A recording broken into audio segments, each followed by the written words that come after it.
Hello.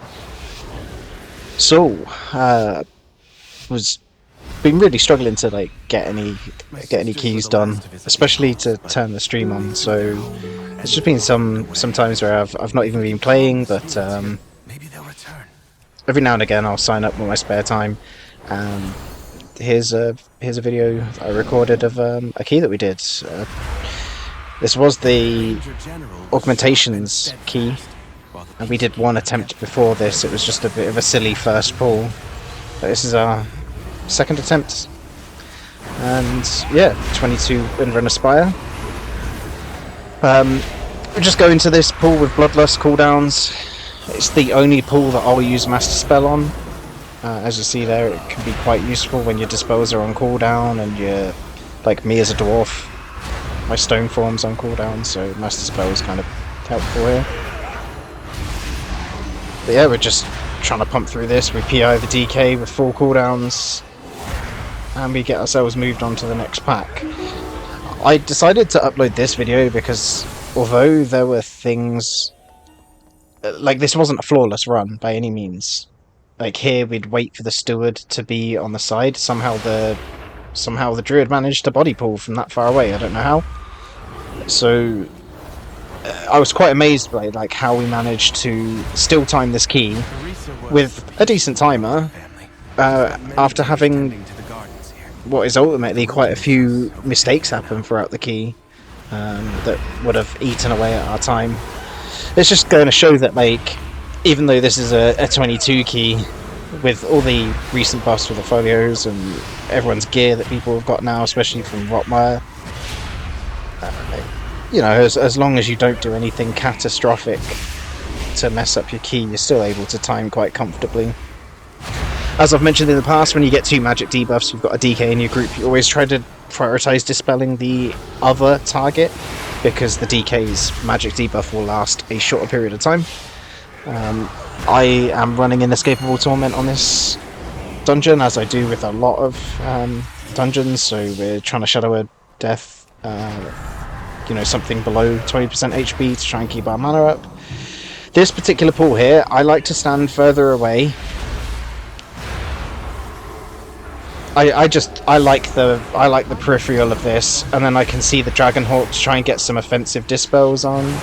Okay, it didn't happen this particular time, but I just like standing a bit further away. It frees up a bit more room.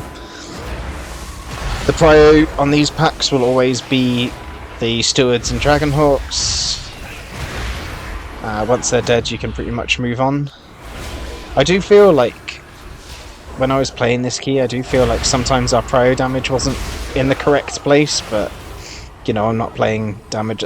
I'm not playing DPS class this season, so I don't know what their abilities are. I just feel like sometimes prio packs or prio classes are much more generous in different groups. Here, this particular pull I always struggle with a little bit, because we get this line of sight. I don't want to accidentally like tab onto one of the mobs that we're not pulling in the back and Shadow a Pain Penance spread.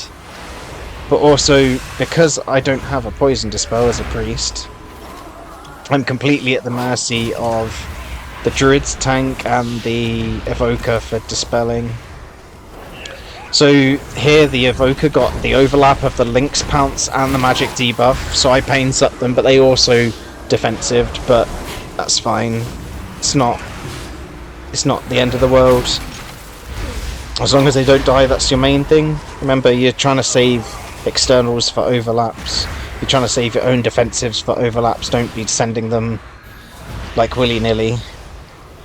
And here we had some big shields on the two people that were getting pounced, so we didn't have to worry too much. And what I like to do here as a Disc Priest is, like, as long as it's allowed for it, I'll try and get a full drink off here, because, like, it's never guaranteed that this next sort of gauntlet area goes flawlessly. We'll go into this, you know, pulling pretty much everything along here.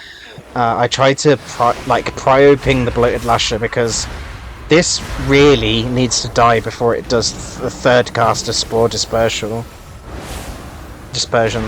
If it does 3 casts, it really, really impacts us as disc priests.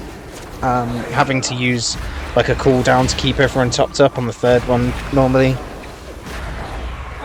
But yeah, I don't know, I feel like it's a bit too healthy here. Like, it should be, what, 50% before it casts its next one, but I don't know. Again, I'm not playing DPS class, so I don't know what their ability is. I would just have liked to have seen more prio damage being done on the Lasher here. I did notice that 2 or 3 bolts go off in a row here, which kind of sucks, but you know, we're playing in a pug.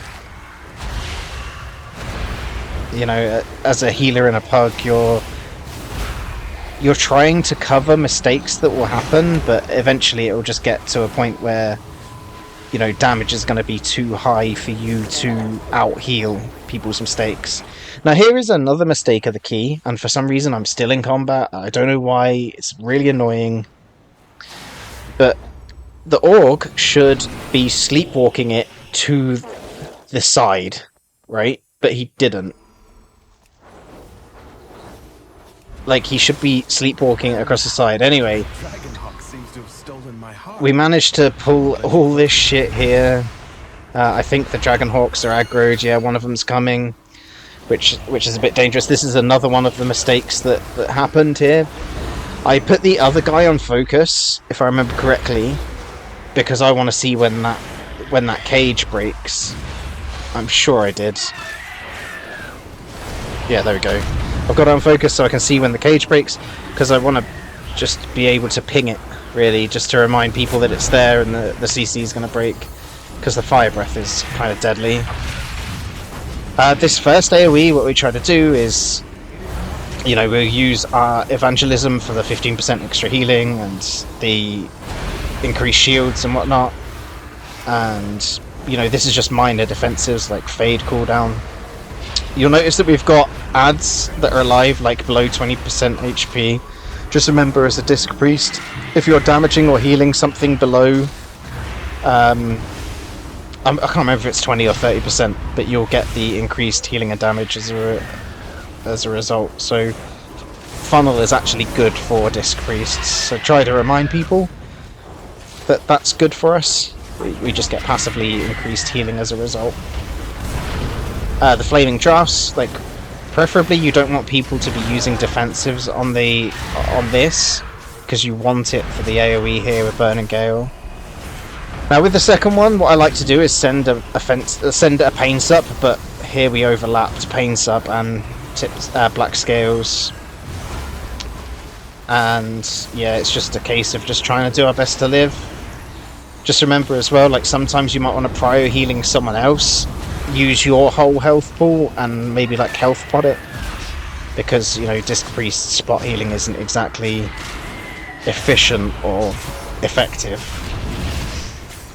But you'll have evangelism for every other phase change for the most part. Sometimes I might use it to catch up on healing from the fire puddles, the flaming updraft. I forget the name of the spell sometimes. Like here, because I know that it's going into phase change and it gives me a chance to ramp up some shields, catch up on the healing, get some extra ramp shields. Now here, it's always good to put your dome or your AMZ where you're going to be able to stand for the longest. Just remember, you can walk through the boss while he does the frontal. What I like to do is have a PI sent on those phase changes as well, but I think I might have looked at like the the Demon Hunter, and saw that he didn't have meta at that particular time. So I'm now kind of saving it for the next intermission, because this is like one of the few places where you want to have PI as a healing cooldown more than you do a offensive one. Now people don't know, but you can actually drop those on top of each other, and it won't do like damage to someone else. As you see, like our PI, the Demon Hunter there. Now unfortunately his meta did run out, but the PI is more for myself, unfortunately. And you'll notice as well, I did use a power potion here. I used Light's Potential. I think Light's Potential on this last one, when you're pretty tapped for cooldowns, just keeps you tempo really. Especially like alongside PI buff, you're just going to be blasting out some pretty powerful heals and shields. And now that's the fight done. We actually had like a second stack of Pain Sup come up, which is nice. But yeah, just remember you can use your Pain Sups kind of liberally. Try and use them a bit further into the fight rather than right at the start. Yeah. Come, let's find the next relic. It's a bit rough to try and get some heals off. Sorry, some drinks off in this dungeon. However, normally you're waiting for the patrol on this pack, but again, the tank decides to pull the steward. I don't know why. This is normally a skipped steward, which is why I'm like saving my drink for there, because we're normally just waiting.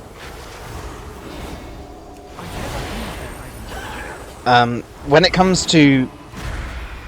to dispelling these magic debuffs from the stewards, if the org gets the debuff, I tend to prio dispelling them just as one of the squishier targets. Like I find myself I can tank it for a bit. You know, I've got 2 lots of 10% damage reductions. The DK obviously tanks magic debuffs better, and the Demon Hunter just has some short cooldowns on Blur, and could be in meta as well, just tanking it even more. Yeah, we were looking pretty good for time. Here I would have liked to have been here maybe a minute quicker for a better Bloodlust timing, but again, even with these mistakes, these 3 extra pulls that I would consider a bit too much, we're doing okay for time. You notice I put a dome down on melee so that any of the poison blades going off, any of the puddles, any sort of overlaps that are happening that you can't really predict, you're like pre-mitigating in a way. You'll notice I desperate prayed at one point as well. That was just in case I got an overlap. What I did here, you'll see I've faded as I'm drinking. It's just to try and avoid picking up some like random healing aggro, which could happen through your Void Shield or something like that. With these particular packs, like this one, the one before, again, it's just a case of trying to preload your defensives.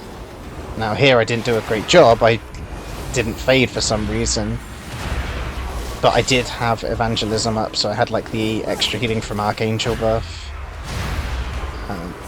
But yeah, it's just we're trying to use Desperate Prayer on cooldown, use Fade on anything that might be an overlap, and be ready with a stack of Pains up to send if there is an overlap that we feel we might not be able to out-heal. But as soon as the trash is dead and you focus on the big guy, the Flesh Behemoth, you don't have to worry so much about that. But see how he did like that shadow step right there, and it was for... That must have been, what, like 75% of my HP? That was with some mitigation rolling as well. Just imagine what that was like without any mitigation and on an overlap, like you'd just be dead. So you just want to prepare for that being something that may one-shot you on these particular trash packs. Now unfortunately he does this chain, which I'm not a big fan of when tanks do, is when they chain in the mobs at like 1 or 2% HP. It's just like, if you're gonna wait that long, at least let the combat break so I can get a drink off as a Disc Priest. But, you know, again, it's just something you're gonna have to deal with in a bug.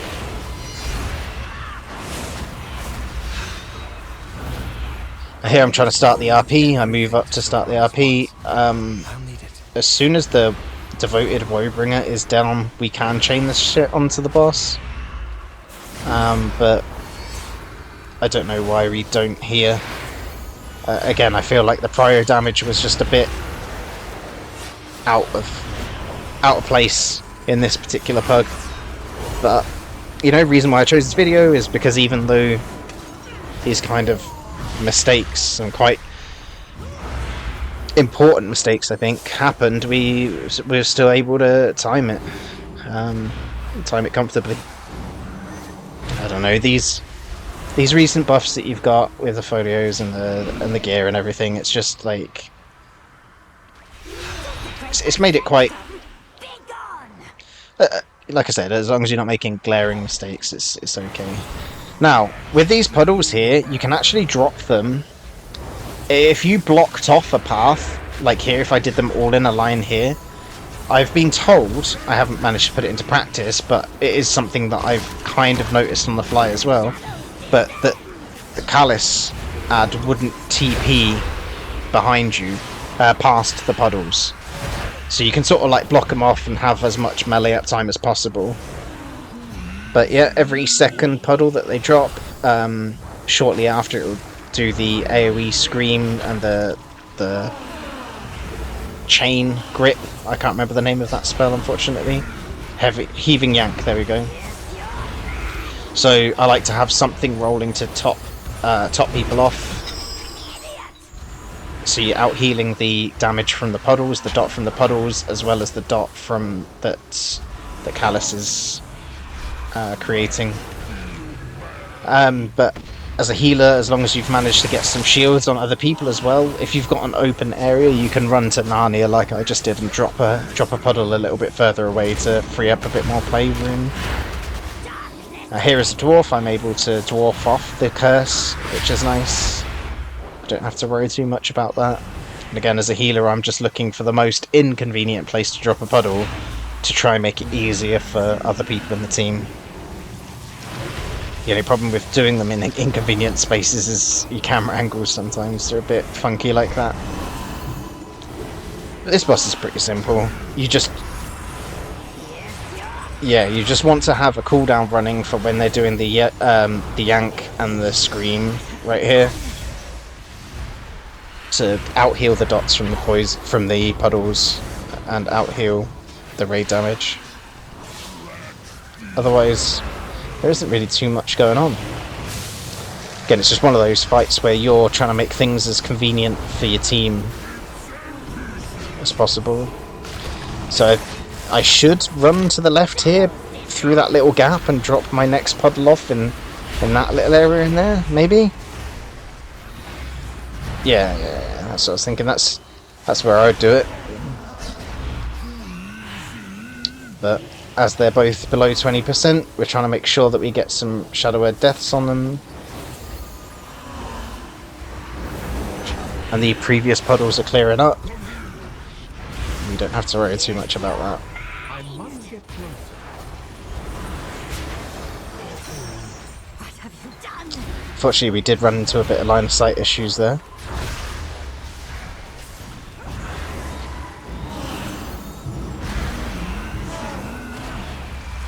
This is it.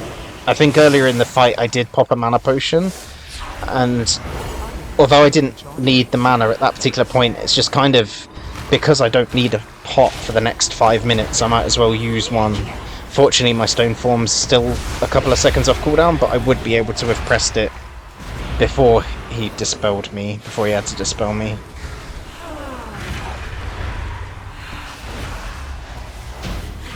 Alright. Sylvanas was sometimes vain. You get a little bit of a drink off here. I think I drank a bit too much, because you've obviously got like this little travel time before the next pack. We have one more. But it's kind of close, so yeah, I always get a little bit displaced there. But here, what I try to do is, because I'm doing the no add-on challenge, like I don't have anything announcing when there's the AoE, but we try to find a flanks breaker, and we're looking for when they do the screech, because the screech will interrupt your cast, and it also does AoE damage. Now I put down a barrier, I defensive, but unfortunately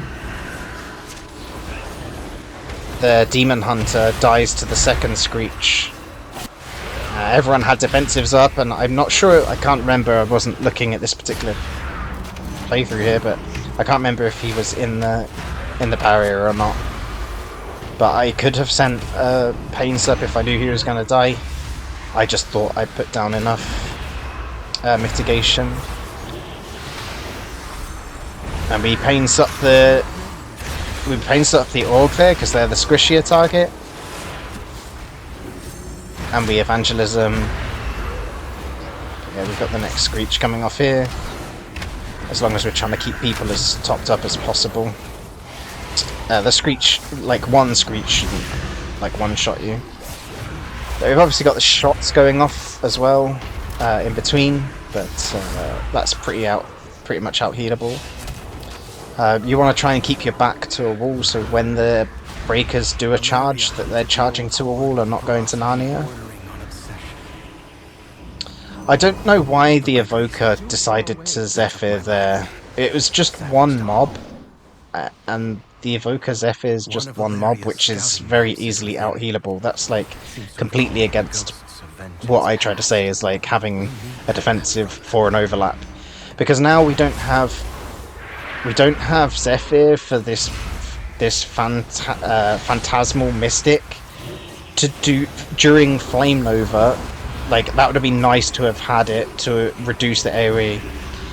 Now here's a little tip for priest players or even like healers that can heal at range, but like you can line of sight the bleeds, like the throws that they're doing that apply a bleeds.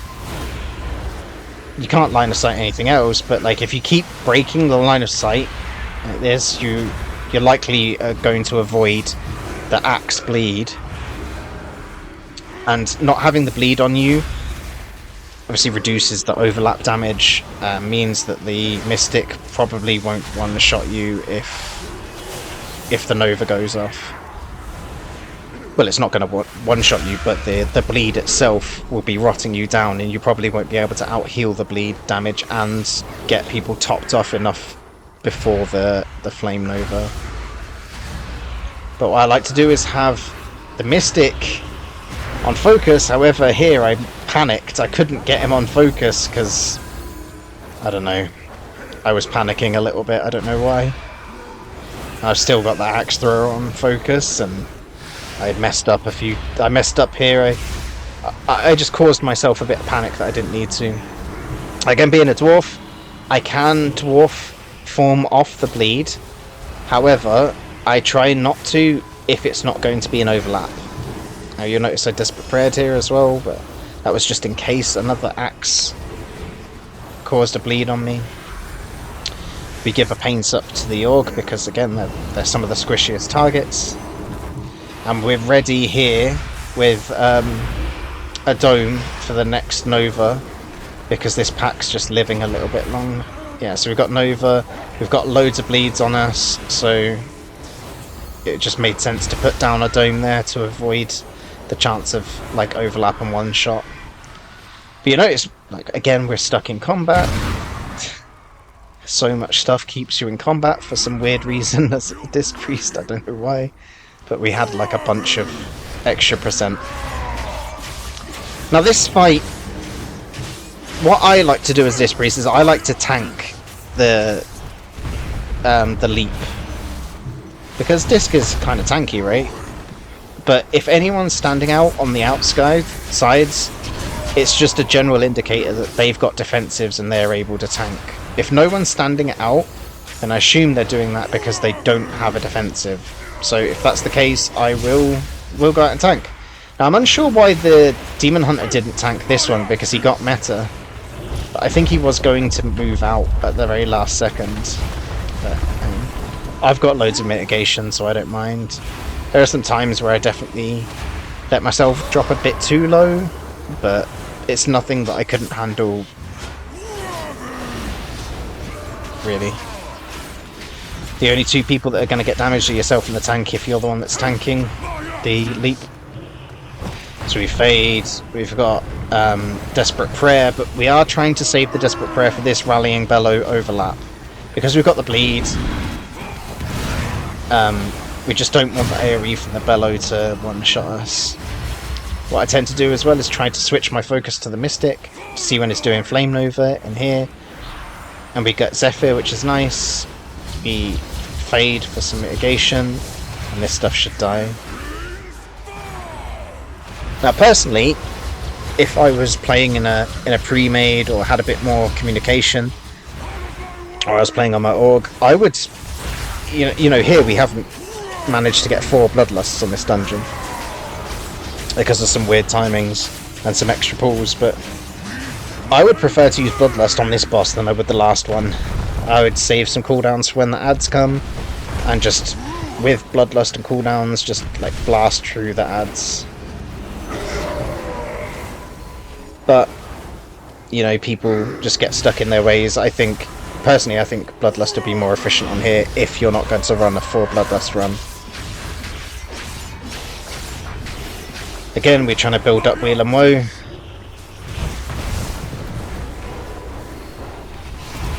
We're sending basically all our shields on ourselves, fading a bunch of the damage, and we've got Pain Sup just in case.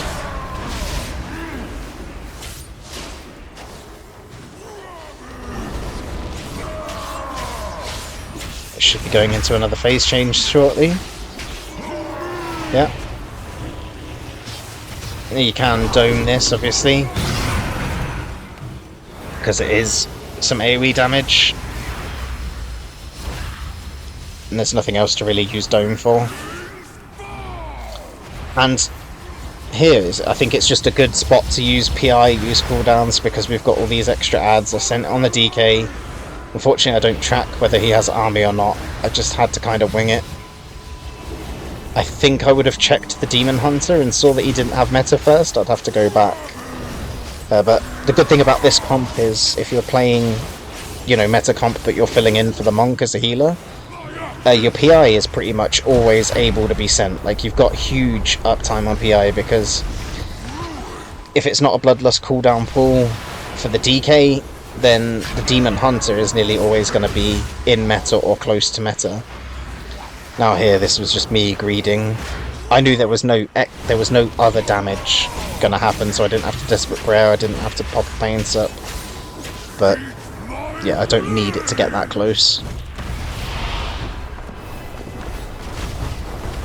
And we kill this guy, and we go up to the last boss. 100% trash, 4 minutes. Sorry, 5 minutes 40. Pretty straightforward.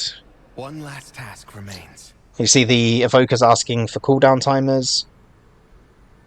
We're just like communicating when we've got cooldowns. This is another mistake I see a lot of people making. Not that they're making the mistake, I'm saying other people will just send a tank should never call for Bloodlust, in my opinion, because they're not the ones that are tracking the DPS's cooldowns. What's the point in sending 45 seconds worth of Bloodlust, or 40 seconds worth of Bloodlust, I can't remember how much exactly it is, when no one's got any cooldowns? They're just like auto-attacking a little bit faster. That's it. Like, try to always let the DPS call for Bloodlust. Yeah.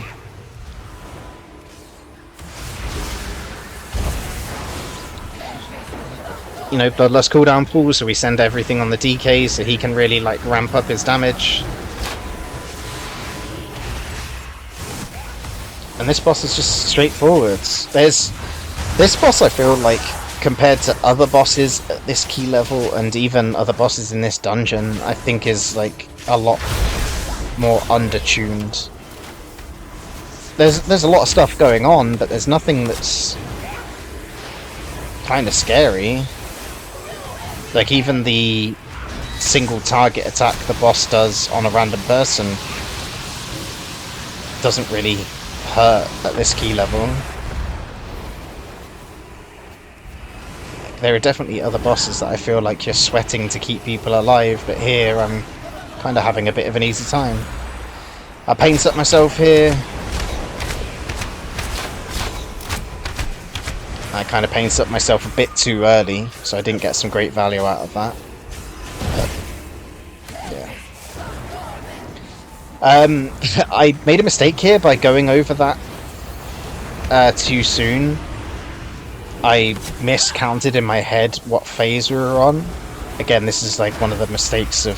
not mistakes, one of the problems of playing with like any add-ons or anything sort of telling you how to play. You've got to be very accurate with how you're playing a key. I remember like spell queues and damage profiles. There I made a mistake by popping that arrow too soon, but it's not detrimental. There are plenty of other arrows that you can take, and still at the end of the day it reduces the damage you take. We've still got Dome, we've still got one stack of Paints up, we're gonna have PI come back up, we've got a Power Pot, like, we're really not forced to press too many buttons on this boss.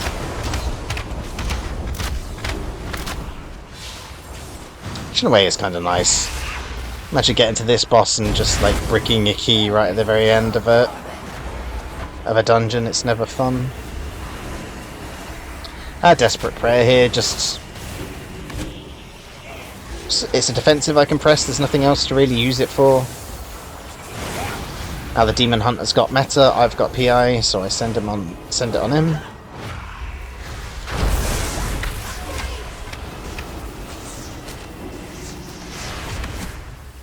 Clear our debuff as quick as possible.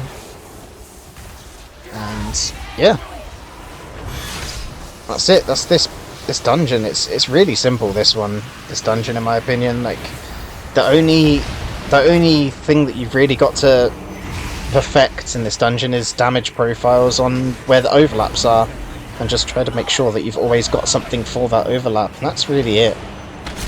First boss I guess a little bit, and overlaps. But as you see here, like Dispriest with my Archangel buff, he had a Void Shield on him as well, he popped a defensive, and that frontal damage, that single target damage, wasn't even going to break the shield.